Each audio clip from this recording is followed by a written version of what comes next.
Hello नमस्कार. तर दिवसाची सुरुवात अशी झाली ना छान, तर शेवट पण खूप छान झाला. ते सांगतेच कसा, तर टमोबाई इथं खेळतायत भांडी आणि मी आले होते दुपारच्या वेळेला 7 हिलला.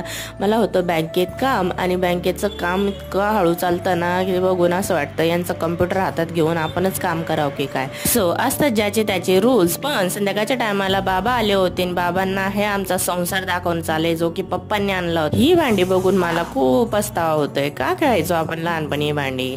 आणि नंतर मग घरी आले आणि हे भाजी बघून समजलंच असेल की काय असेल आजचा बेत. तर आजचा बेत होता पावभाजी. आमच्याकडे थोडी वेगळी असते बरं का पावभाजी. आमच्याकडे ना मिक्सर मधून दळून लागते पावभाजी, कारण आम्हाला थोडं पण मध्ये कोणतीच भाजी आली नाही पाहिजे. असो, मिक्सर मधून सगळ्या भाज्या काढून घेतल्या आणि बटाटा आणि गोबी सेपरेट टाकून दिलं. नंतर हे ठमोबाईसाठी आप्पे बनवले. आणि आज पावभाजी मी या कारणामुळे बनवली कारण माझा इंस्टाग्रामचा एक व्हिडिओ खूप जास्त व्हायरल गेला. तो कोणता तुम्ही जाऊन बघू शकता इंस्टाग्रामवर. चला भेटूया नेक्स्ट व्हिडिओ.